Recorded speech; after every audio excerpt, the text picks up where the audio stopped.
Namaste. 29th March 1914, 3:30 p.m.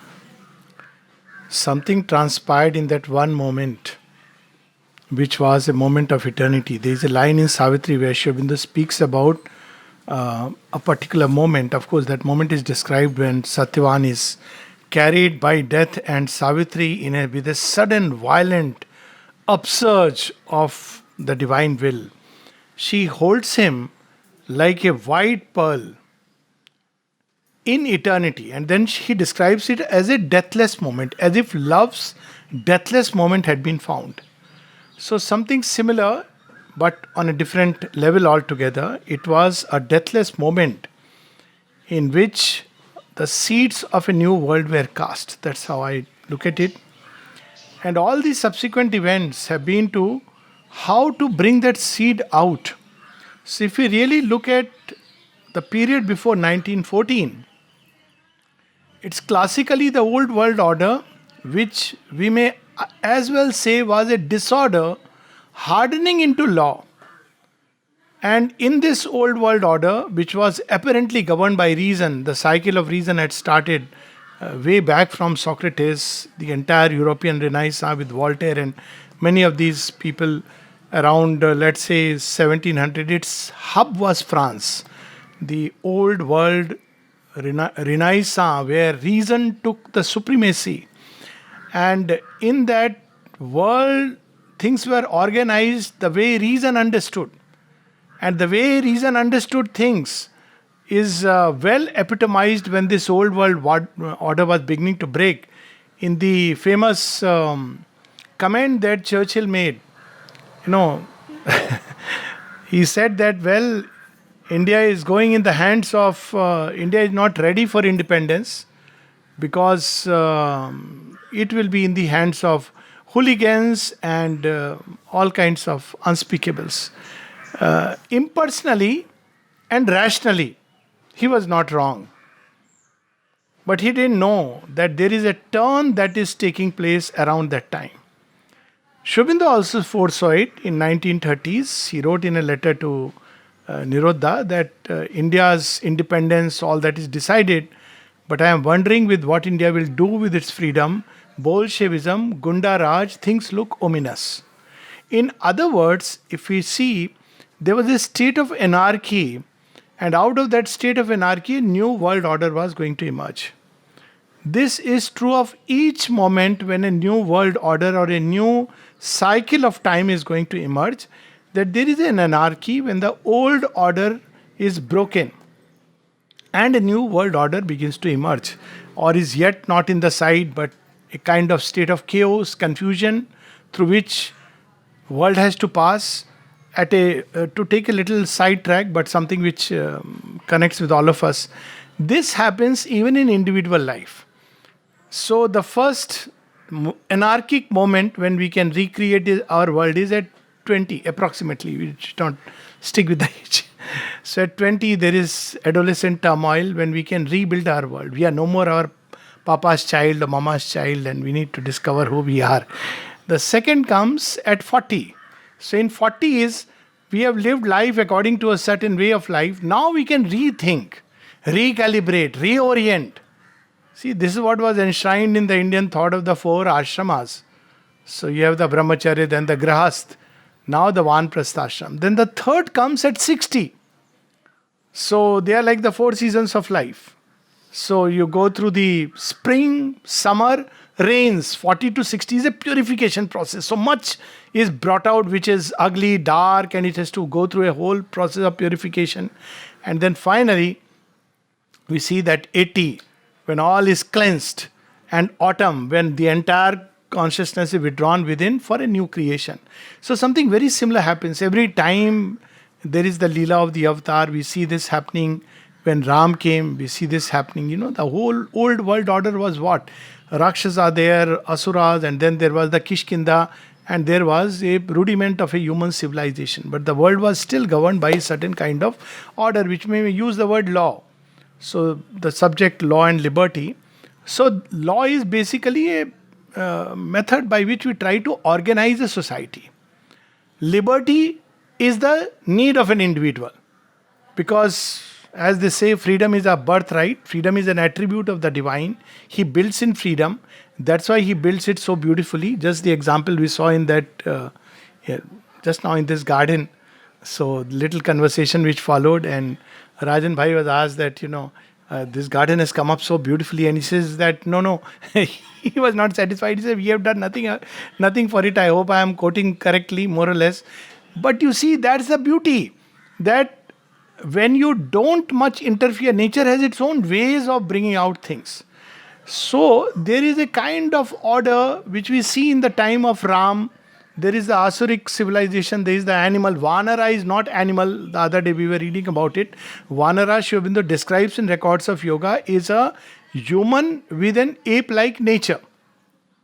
And then here there is the human civilization which is developing, along the banks of river Saraswati. And then we see that the three merge, mingle, there is clash, fight. Vanara submits to the human, the Asura resists, and after all that chaos, a more humanized humanity is born. And then Shri Krishna is revolution. That's how Sri Aurobindo puts it at one place. Krishna is revolution. So he changes the entire order. That time, the Axis powers, which were like Sri Aurobindo's time, the Axis powers were all spread over. That time, the Axis powers were Kans, Jarasandh, and Shishupal. They wanted to conquer the whatever world that there was, and Shri Krishna one by one breaks them and creates a new world order based on dharma. So then again we see that over a period of time, dharma siglani, to go fast forward, we see that if the world was organized by reason more and more, and the Western world epitomized this world of reason. And this led us as far as it could, lot of technological, scientific discoveries, and this impression that success and therefore this is superior. But there is a new world order which was waiting to emerge, and that is the intuitive. So, rational world order has a tendency to standardize everything. You see, this I may sound very strange because it's not very good to hear. It is said that everyone is equal before the eye of law. But this is not a reflection of divine law. Divine doesn't operate like that. See how he sides with Arjuna, how he even changes the ways of nature. Because this equality is a flattening, that everybody is same. That is how death says to Savitri. This is the whole Savitri is about law and liberty. That doesn't matter. Satyavan must die. This is the law. And Savitri says, I have come to change the law. He says, no, this is the law. He says, well, it may be a law, for there are kind of beings for whom this law is valid. Oh, death, live a while, be still my instrument. But there are those for whom liberty becomes the way of life, or becomes the law. So we see these two tendencies going together. Liberty, when any civilization or a society begins to speak about liberty and individuals, there is a kind of anarchy which comes because something was imperfect in the old order. We see that happening everywhere, including the Indian thought and ethos. And this liberty breaks the old world order. But then, because man is also a social being, there is need of a new world order. You can't go back to the old, otherwise it'll be like Shiva and Daksh Prajapati. So you have to discover the new law of being. So this is what is happening. So if we look at it from the point of view of creation, if you go to the extreme material level, and in this we'll find the reconciliation, ultimate reconciliation between liberty and law as we experience. For instance, people often ask, is everything fixed or things can change? Again, we look at it flattening everything. That is, everything applies to everyone at the same time. It doesn't. Because world is graded hierarchically. There are different stages of evolution. What applies at one level doesn't apply at another. So, at the most material level, there is a absolutely strict, rigid determinism. You are bound hand and foot and mouth by the law. That's what Shri Krishna says in the Gita, Yantra Rudini Maya. if you and what this law is doing, why it is such an iron law at material level, and that's why a body which is still under it, all the problems. If you go below the atom, there is nothing but chaos and anarchy. Quantum physicists, depending on how you look at it, they start behaving. There is a randomness which is beyond. So there is a very hard order because you have to crystallize material substance. You can't do it without that. So those of us who live in the physical consciousness, the law will be very hard, rigid, deterministic.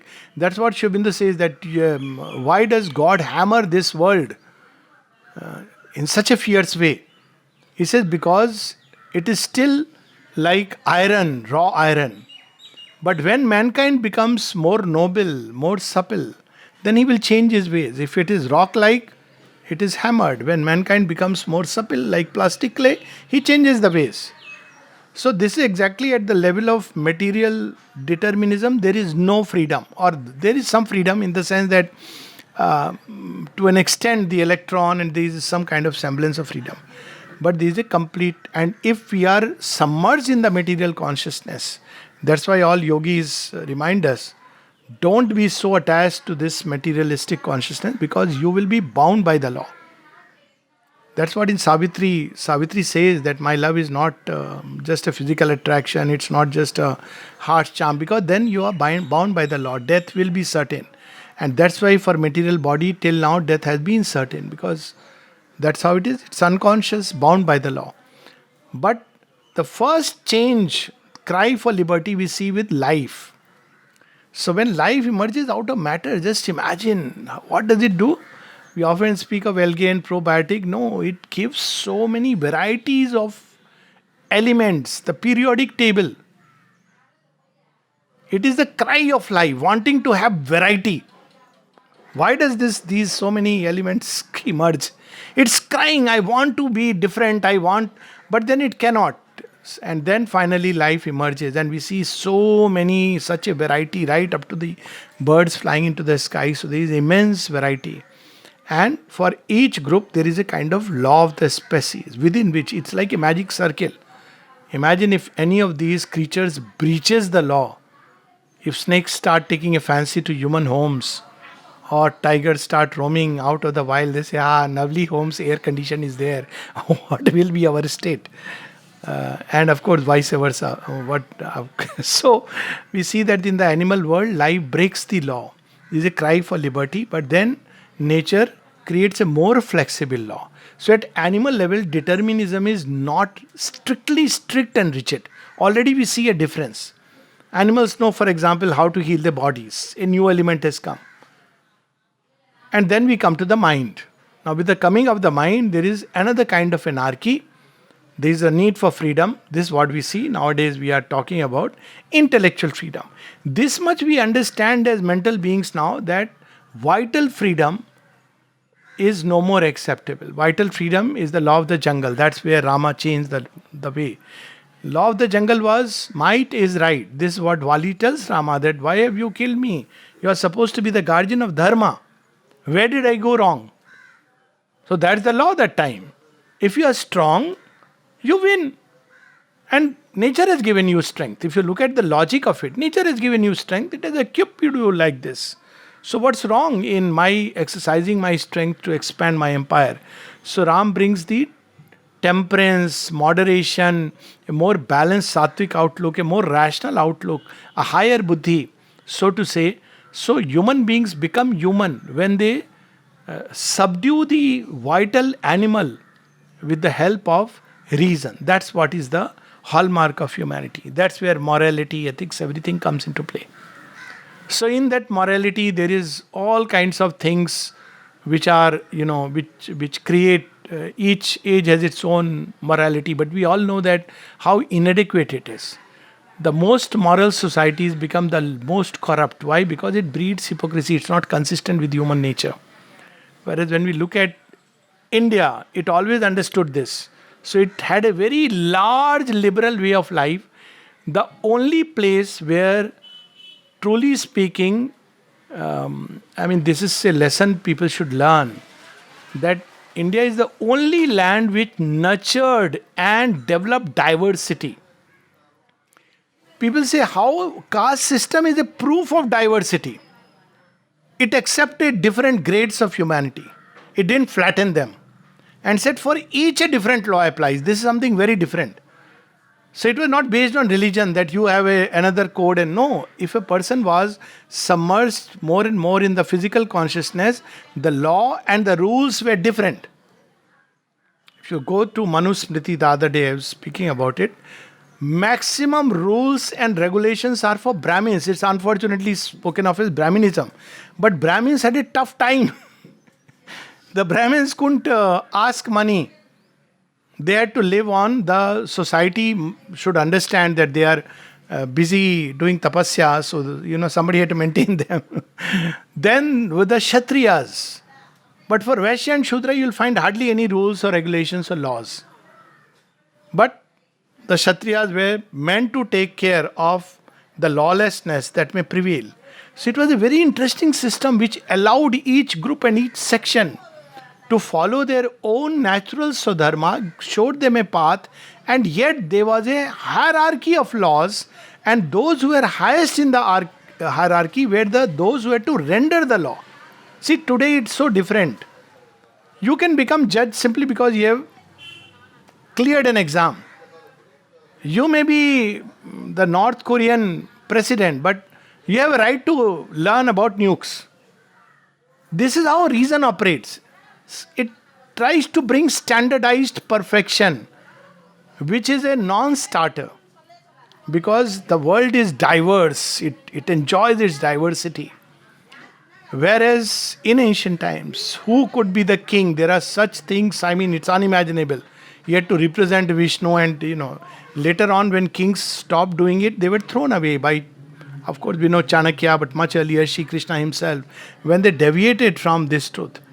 And who was guiding them? The Brahmins, those who had the Brahmins, now not like caste, because you are a Nagar or Sharma or Pandey, you don't become a Brahmin. But when you are really a seeker of truth, your life should reflect it. If your life is filled with aspiration, seeking, then you become, you were supposed to guide the society. So there was a stratification. And that's why the word of the Brahmin was considered as the ultimate, which the Kshatriya was meant to execute. He can't say that, I won't. If King Vasisht or King Vishwamitra or Rishi Vishwamitra said something, Janak and Dashrath had to listen. Because this is how the order was maintained. And they had to ensure the political administration, which is what Kshatriya is about, they had to ensure that this is kept in check. Now, this is how this order was maintained. And just imagine, this is the only order which has proved itself for nearly 10,000 years. And even now, its outer form is broken, which must, because now outer forms has become. But the inner truth still remains. You still have people who are knowledge oriented, still have people who are into power and administration and politics. Still you have people who are, businessmen and industrialists, and still you have people who are artisans who work with hand. It's something which is inner truth. But it is going to now come in a new way. So first aspect of law is that it must appreciate diversity. But this appreciation of diversity is not the way reason tries to bring it. How does reason create diversity? It says, well, everybody has a right to opinion. Of course, everybody has a right to opinion. There is no doubt about it. And always there was a right to opinion. Even in Lord Rama's time, a Dhobi had a right to opinion. Only in Ravana's empire, there was no right to opinion. The moment Vibhishna says something or Malyavan said something, they were out. But what more you want? But this right to opinion in India, there was a very beautiful term which cannot be translated really in English language. What was law called in Hindi or Sanskrit? Most people will say Kanun Vyavastha. But imagine, how do you translate Sanatan Dharma? It is the eternal law. Law literally means that it has to be aligned with the deep fundamental truths of our being. You can't just suddenly bring in a mentalized structure and frame and impose it and say this is law. Kanun Vyavastha. I don't know whether Kanun word ever existed or not. I am not an expert that way, but from whatever I have read, especially Manusmriti and Parashar Smriti, and these were the, there's nothing like that. It's dharma. And they speak of dharma. And the purpose of order was that it leads a society towards dharma. So now what is the purpose of law or kanun vyavastha? To render justice, which sometimes is rendered after 30 years after the man has gone into grave. That way the evangelist, when Portuguese took over Goa, I must mention this, the Englishman, not the Englishman, but the Christian empire which came. So they had a way of rendering justice. This is just as an aside. What kind of order reason had created? So, if they went and somebody got converted from, let's say, Janardhan to John Johnny, okay, so he can keep his property. Otherwise, his property will be taken away by the Portuguese. And all this was documented at the behest even of somebody called Saint Francis of Xavier, whom we adore. So his property could be taken. But if he becomes John Johnny, his property is safe. But now there was a twist in the tale. Now John Johnny got converted. But he remembered I am a Saraswat Brahmin. So he followed all the rituals of the Saraswat Brahmin while in public life he was John Johnny. Now imagine after his death, when it was discovered that this fellow has fooled us. Ordinarily, once you become John Johnny, your son becomes Smith, Smith inherits the property of John Johnny. But if a neighbor tells that he was only namesake John Johnny, but he was still Janardhan in his spirit, so the property after the death of that person could be taken away by the Portuguese state. This was the world that reason had built. Aurobindo uses the word disorder hardening into law.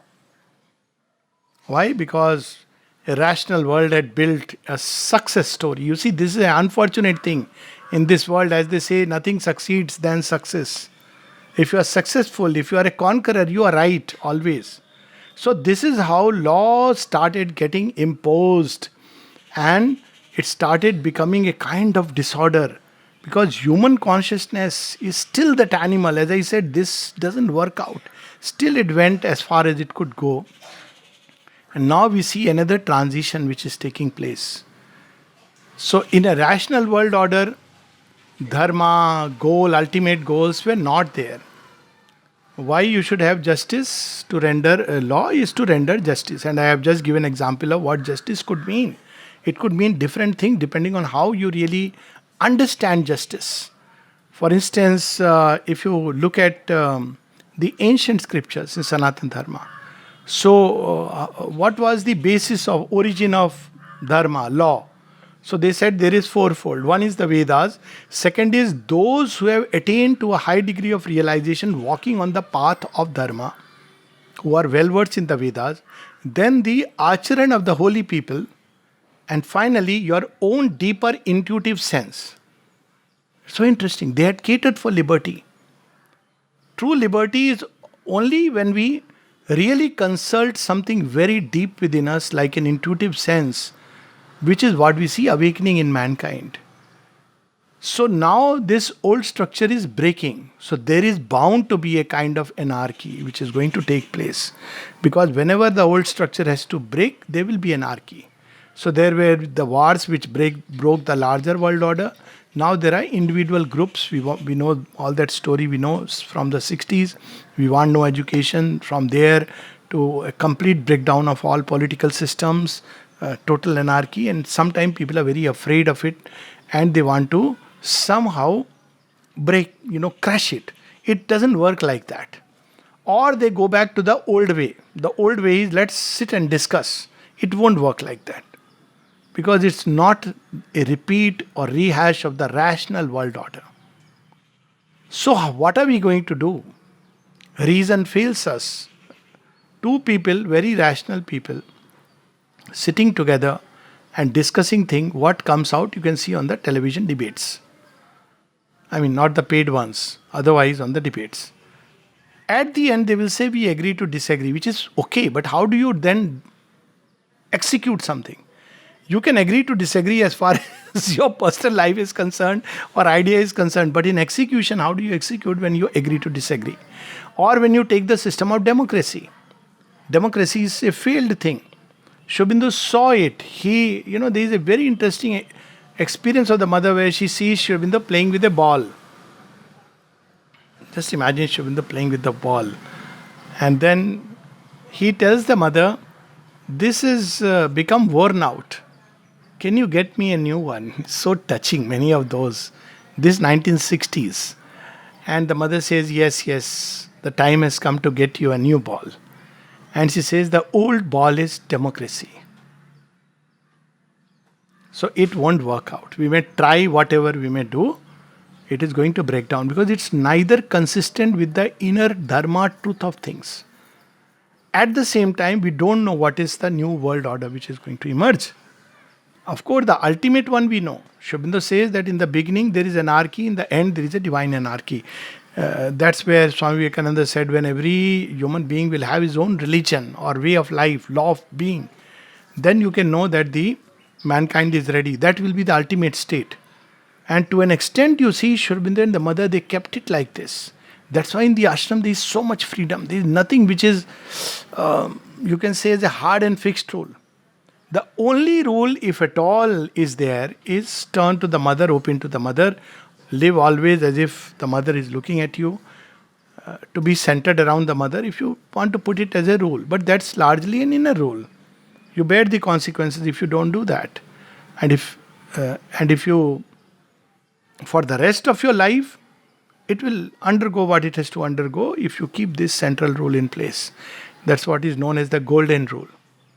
So now this new age is coming in which there is a new impulsion which has started, the spiritual impulsion.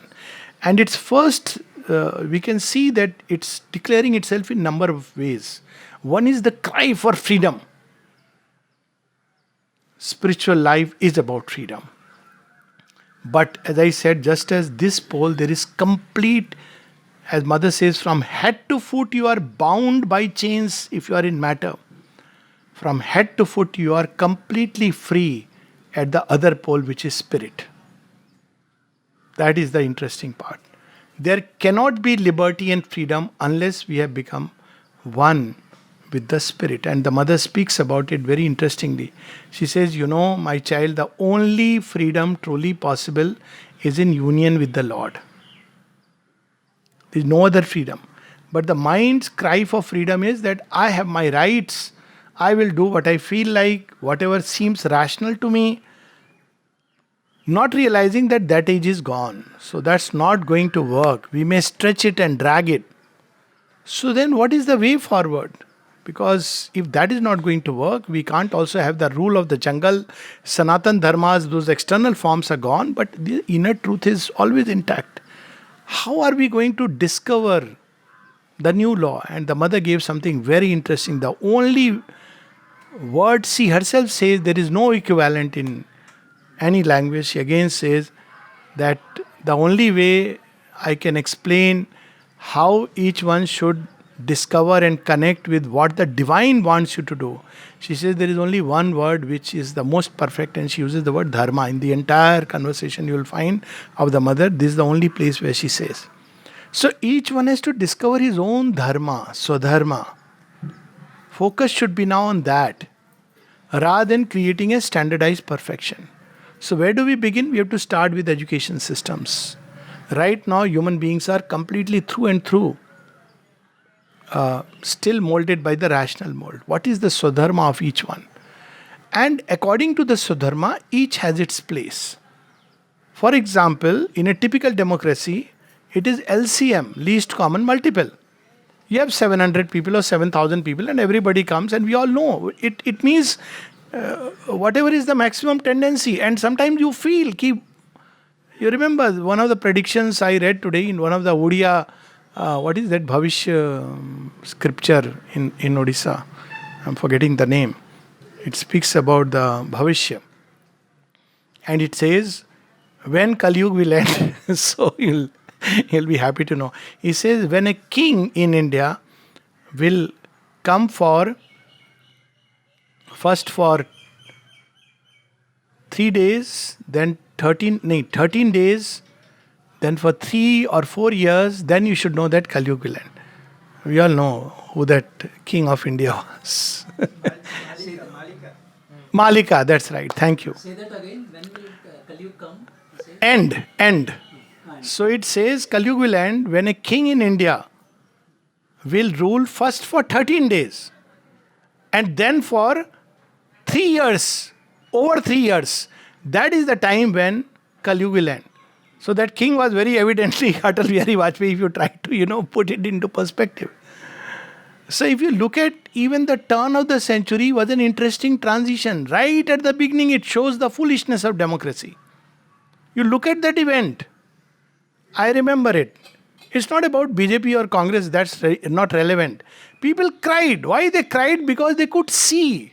Now they're talking about death of democracy. Democracy died that day.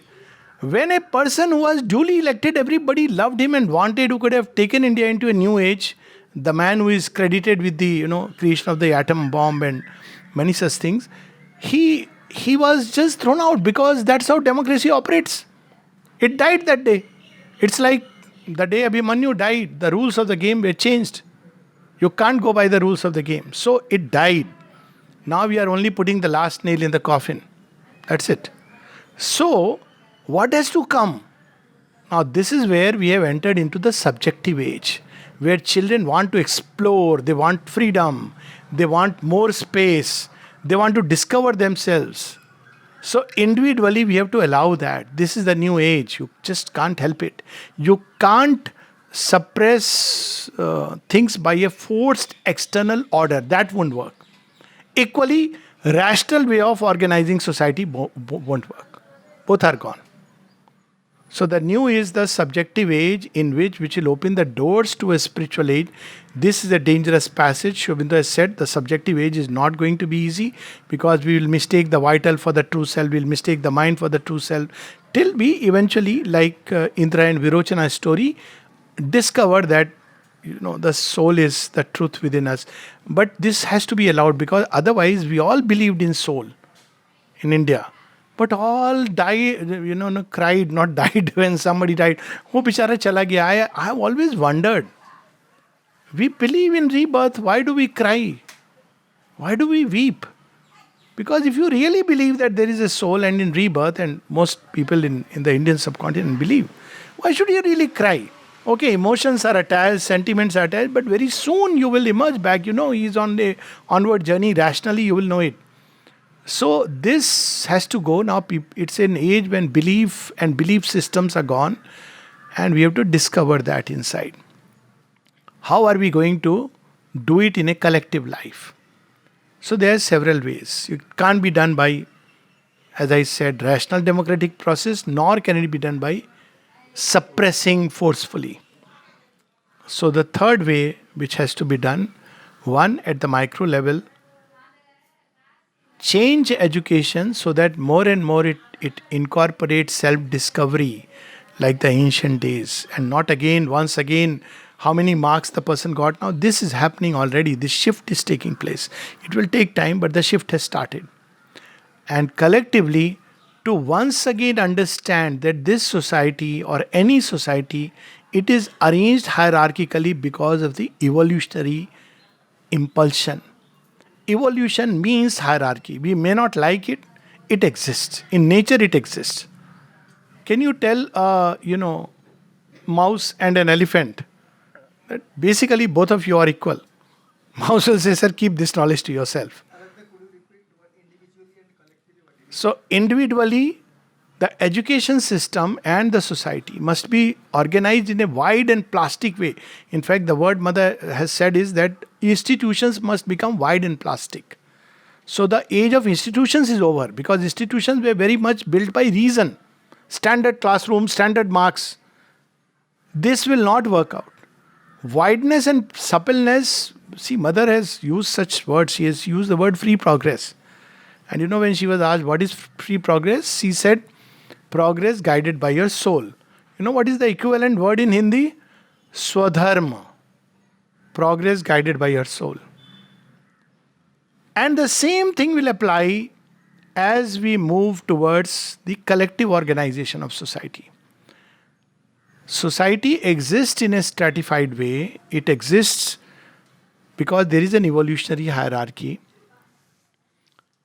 And therefore, those who must govern must be the highest examples in terms of public probity, something which Ram had set as a benchmark. See, right now, what happens? If you are a minister or if you are a governor, your actions are seen in a different lens. Whereas the common man, for him, law applies in a very hard way. It should be the other way around. If you are in the governing body of anything, you should be under much more stricter, because you are the person who has to set an example. And those who are exemplars, those who are not well versed in the Vedas, but those who have discovered the inner truth, the rishis.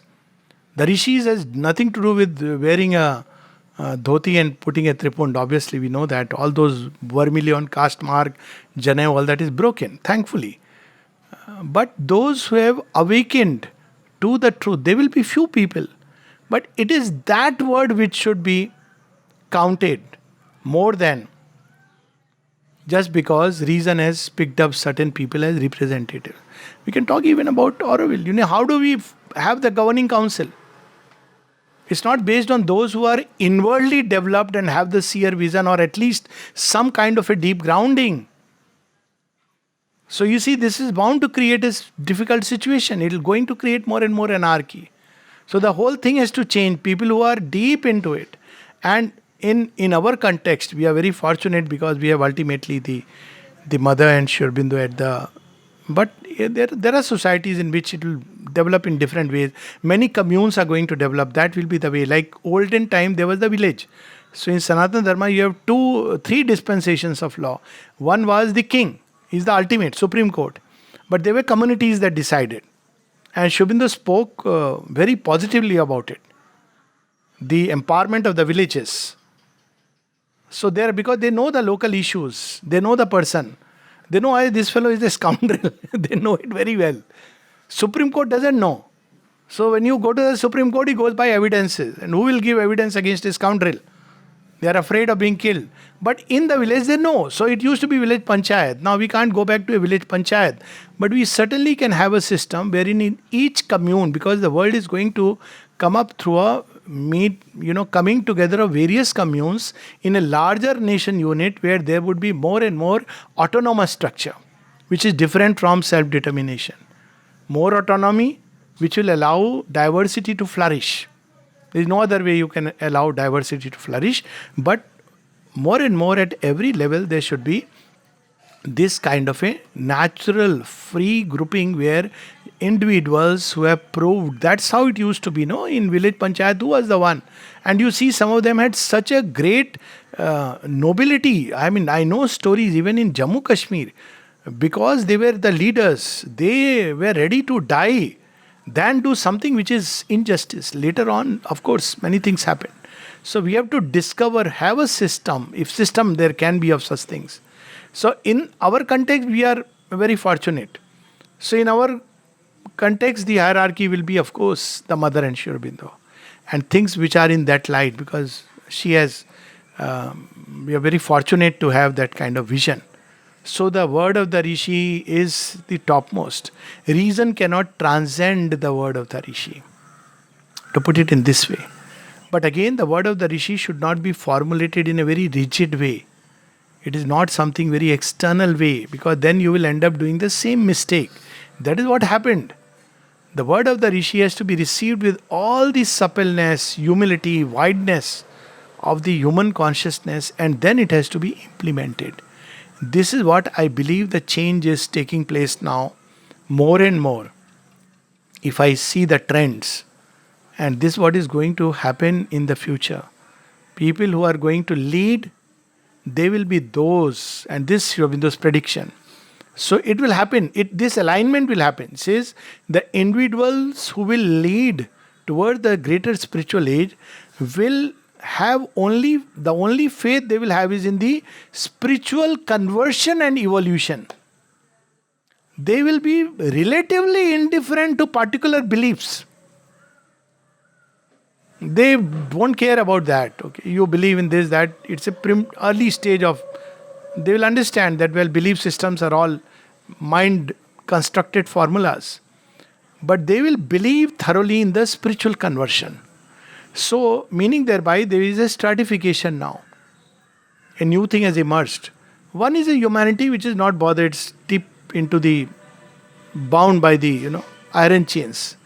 Then there is another layer of humanity which lives like an animal, and a third which is more mentalized, which keeps the animal under check. So freedom for the higher, and the fourth which is emerging is the spiritual humanity. So freedom, the spiritual man has the responsibility. He has to understand that, well, freedom doesn't mean I'll do what I like. That's what the mother said. Freedom does not mean that I will do what I like. That is regression. You are going back to the animal. It is better that you reason out. Better to have buddhi than. See, Shri Krishna gave it in such a beautiful way. He says that higher than the senses is the mind, which controls the senses.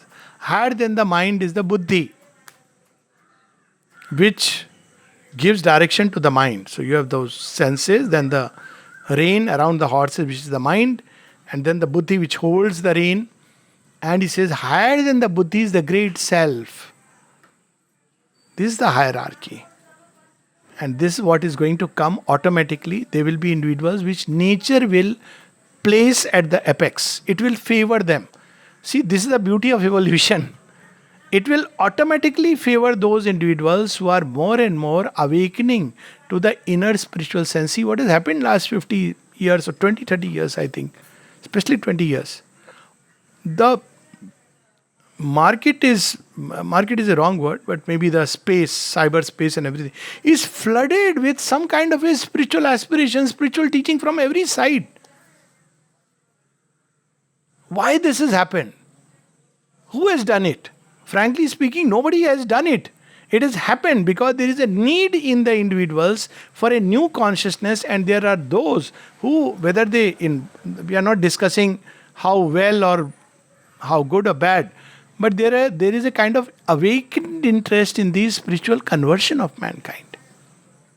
And that is the kind of new law which will be much more flexible than the rational world order. It will be more based on the inner dharma. There are so many examples in Indian thought of what this dharma is. How you have to have different laws for different levels of evolution, for different kind of humanity which is placed at the apex. So this idea that constitution is the ultimate truth may be all right for reason. But there has to be discovered the book, let me put it like that, that is yet not been written. Let me put it like this, and then probably if there are questions we can take. We have to discover the unwritten chapters of the Veda, which is inbuilt within the heart of every creature. And those of us who are concerned about the new creation, about the change, it's given to us to discover it. Otherwise, of course, all else is there in the world. So those who have reached, let's say again in the Auroville context, the other day I was speaking the same thing in Savitri Bhavan, that how are we going to solve these problems? The only way is by an increasing the pace of spiritual evolution, by growing sincerity within each individual. The more you have such individual, the more the change will precipitate. We don't have to do anything.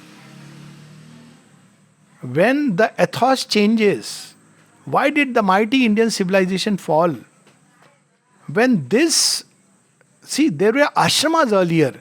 So many ashramas you hear about. What happened to those ashramas? When all this changed and things were codified into fixed systems, that's when the decline started. Aurobindo says we want real yogins. So people who are, especially in places like Auroville, ashram, which is the pallbearer of the new creation, the emphasis should be on yoga. which includes when people are coming at an entry point. How did Mother and Sri Aurobindo take people? It was not based on their outer qualification. It was not based on, how many hours of work they are willing to do. If you read through the letter, it's very evident. The criteria was, do they have the call for the yoga? That's why many were rejected. It was those with a call for the yoga. Now, what happens over a period of time when such a movement starts? Later on, it gets diluted. So you start picking up people based on somebody's relative, somebody who speaks one language. This is fatal.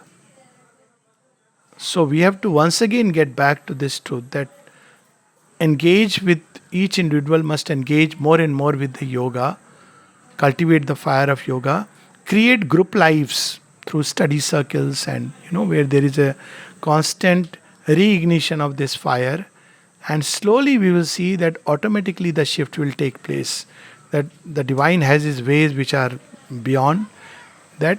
Things will change, and they will change most unexpectedly. Can I read something?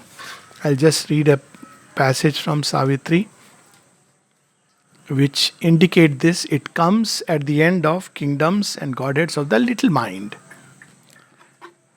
So little mind culminates with reason, ultimate.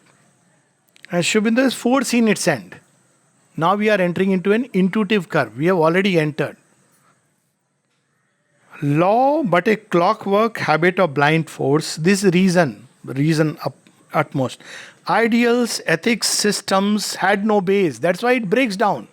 What does reason say? I don't care about God, there is no God. But you should be a good person. That's how Sri Aurobindo says, a strange and unreal gospel science brings. It declares us as an animal. There is no Godhead. And then it wants us to behave like gods. How can that be possible? There is no basis. So, ideals, ethics, systems had no base. If we are animals, why should we behave like, That's why it collapsed. And soon collapsed or without sanction lived.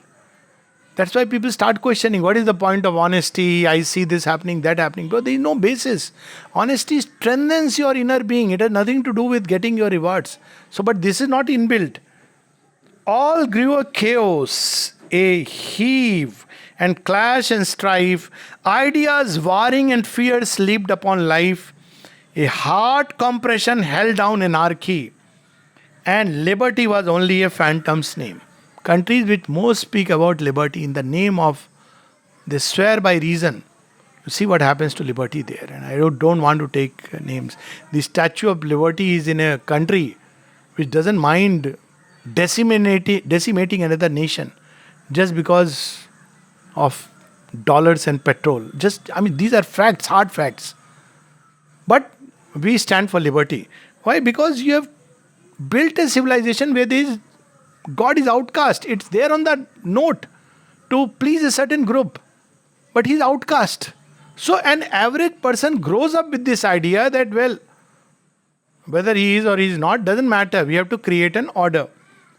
That's what secularists want us to do, which is so dangerous. And liberty was only a phantom's name. Creation and destruction waltzed unarmed on the bosom of a torn and quaking earth. All reeled into a world of Kali's dance. It's happening.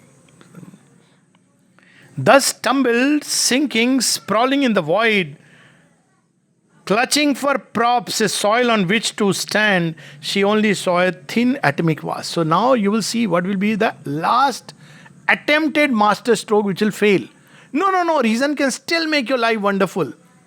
AI. You see how Sri Aurobindo is speaking of it. The rare point sparse substratum universe, which is the quantum world, on which floats a solid world's phenomenal face. Alone a process of events was there, and nature's plastic and protean change, and strong by death to slay or to create, the riven invisible atom's omnipotent force. One chance remained, that here might be a power to liberate man from the old inadequate means. AI is perfect. Diagnose you. Doctors are all redundant. Maybe I should say thankfully. I don't know how. Whatever it is. But this is what it will try. And all then might serve to drive, for reason then might grasp the original force to drive her car upon the roads of time. All then might serve the need of the thinking race. An absolute state found orders absolute. See, with AI, there is no chance of even imagine AI dispensing justice. Very mechanically, it will scan and say, this fellow, go there. No, you can't document the inner things. So, to a standardized perfection, cut all things. In society, build a just, exact machine. See, that's why I always say it is so beautiful in India. If the police catches you, this is how Indian socialism works. You say, Bhaiya, hamari age dekh lo. See, why are you, he will let you go. Maybe you, with 50 rupees, he goes and buys something for his children. But if this happens in any other place, it's a standard formula. You just can't plead. It's according to the rule book, which is actually very dangerous. People appreciate it. I don't know how. They are very happy that people were somewhere Singapore. I said, thank God we are not Singapore. It's so dangerous if this place were to become Singapore. 90% of all will be in jails. So, that's not the approach. In society, build a just exact machine, then science and reason, careless of the soul, could iron out a tranquil, uniform world. Aeonic seekings glut and outward truths, and a single pattern thinking force on mind. Ideological wars which are taking place. Inflicting matter's logic on spirit streams. A reasonable animal make of man and a symmetrical fabric of his life. This would be nature speak on an obscure globe. So might it be. Now comes Aurobindo's punchline. So might it be if the spirit fell asleep. Man then might rest content and live in peace. Master of nature who once her bond slave worked. The world's disorder hardening into law. This is what AI is going to do, if it has its say. The world's disorder hardening into law. It will create a standardized perfection and a just exact machine. It has the power to do so. But this state was passed, no? No, its last bit is going through. The world's disorder hardening into law, if life's dire heart arose not in revolt. So you will see many people revolting against it. All over the world, first time we had revolt against vaccination. See, many things like that are happening. If God within could find no greater plan, lot of humor in Savitri, this is one of them. But many visaged is the cosmic soul. A touch can alter the fixed front of fate. This touch is God touch happening from somewhere. A sudden turn can come, a road appear. A greater mind may see a greater truth. Or we may find when all the rest has failed, hid in ourselves the key of perfect change. This is what we were speaking about. Ascending from the soil where creep our days, Earth's consciousness may marry with the sun, this is the supramental age. Our mortal life ride on the spirit's wings, our finite thoughts commune with the infinite. So to close, time is running fast, as the mother said. There is a tremendous push for the spiritual evolution, and that should become our focus. The sooner the better. She says, Aurobindo wrote, mother said, this is a conversation in 1957. Aurobindo wrote, if only man consents to be spiritualized, something in it wants it, but there is much that resists it. And at the end she says, if only you could say yes in your hearts.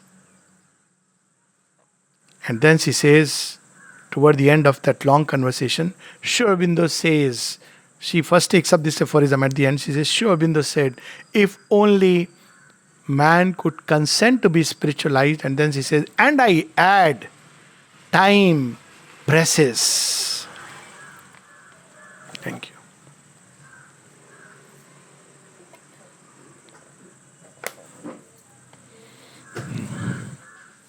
Okay. I think we can just meditate. Still have question from I don't mind, but just one quick. Previously, when there were all monarchies and, as you said, rulers, inheritance, all those things came, they have constraints saying if the ruler, if the person has the capacity, on the basis only he should rule. So the kings and all decided like also they were trained like that. There was this idea of training that's why the Gurukuls, yeah. And one point, this democracy is, people represented from the top and from the bottom and everywhere, Anybody could, representation. yes. This is a very ideal system if it is executed really well, right? The problem is, It's not an ideal system. It is a system which was needed as an intermediary. Why? Because that old system had become effete. It had become self defeating because the kings were no more representing what they were supposed to represent.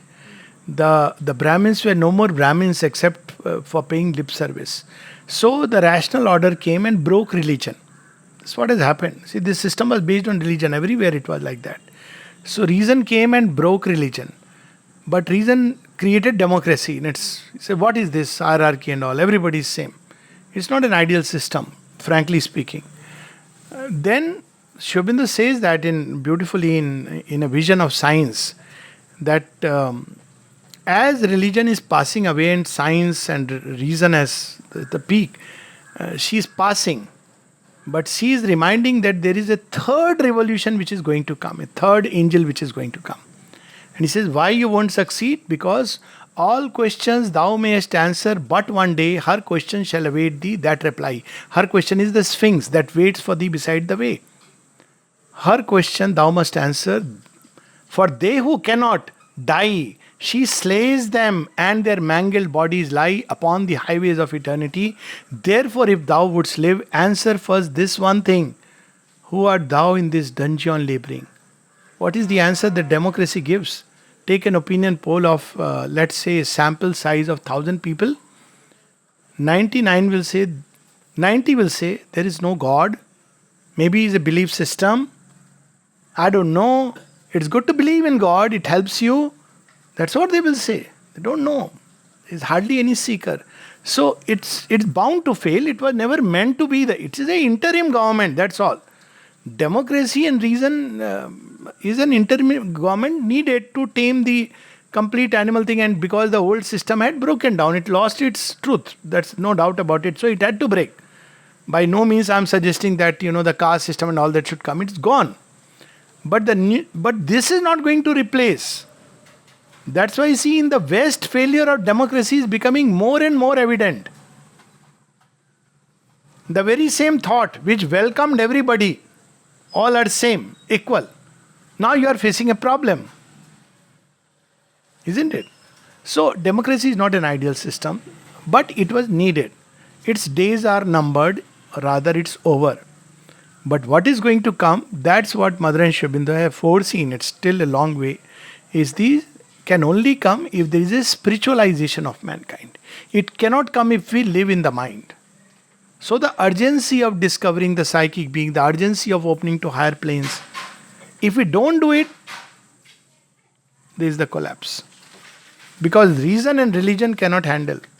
Their days are numbered. Religion, however hardcore it may be, it cannot live long now.